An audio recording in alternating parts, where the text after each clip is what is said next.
માં શું આવેલું હોય છે તો કે C બરાબર O. બીજા નંબરનો પ્રશ્ન જોઈશું કે નીચેનામાંથી કયો કૃત્રિમ સૂચક છે? તો કૃત્રિમ સૂચક કયો છે? ફિનોલ્ફથેલિન.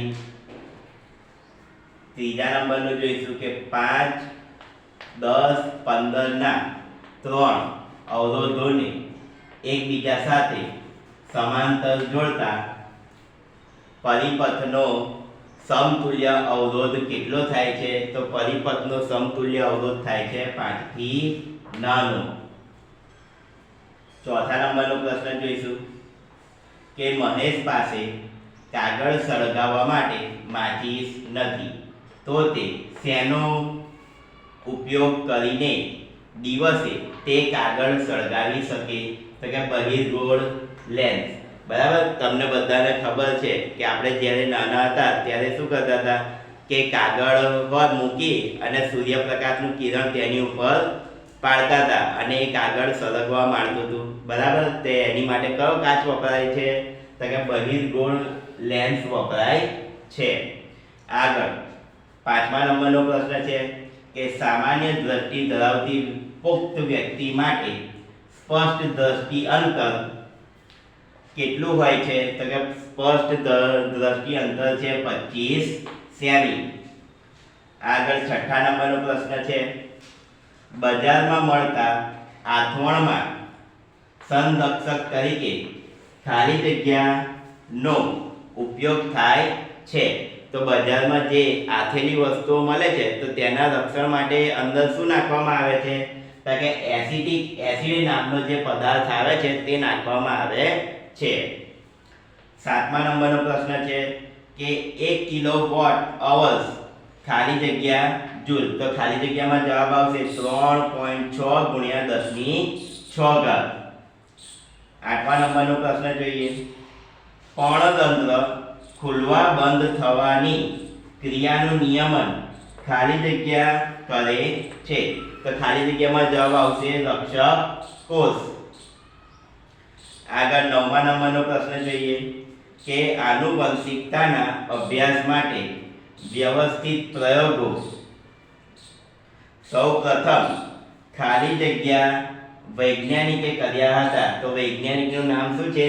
તો મેન્ડલ. દસમા નંબરનો પ્રશ્ન જોઈએ લેન્સના પાવરનો SI એકમ ખાલી જગ્યા છે. તો કે લેન્સના પાવરનો SI એકમ કયો છે? તો લેન્સના પાવરનો SI એકમ છે ડાયોપ્ટર.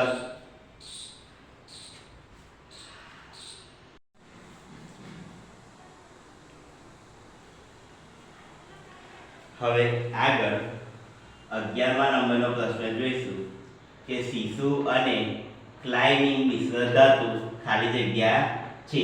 તો ખાલી જગ્યામાં શું જવાબ આવશે? તો કે ખાલી જગ્યામાં આવશે શોલ્ડર. આગળ 12મા નંબરનો પ્રશ્ન જોઈશું કે મિશ્ર ધાતુ શોલ્ડરનું ગલનબિંદુ ઊંચું હોય છે. તેમાં જવાબ આવશે ખોટું. 13મા નંબરનો પ્રશ્ન જોઈશું લાલ રંગના પ્રકાશની તરંગ લંબાઈ ભૂરા રંગના પ્રકાશની તરંગ લંબાઈ કરતા આશરે 1.8 ગણી હોય છે. તેનો જવાબ આવશે સાચું. આગળ 14મા નંબરનો પ્રશ્ન જોઈએ જો દ્રાવણની pH નું મૂલ્ય 7 થી 14 સુધી વધે છે તો તે સૂચવે છે કે દ્રાવણમાં H+ આયનની સાંદ્રતામાં ઘટાડો થાય છે. તેનો જવાબ આવશે સાચું. આગળ 15મા નંબરનો પ્રશ્ન જોઈએ કે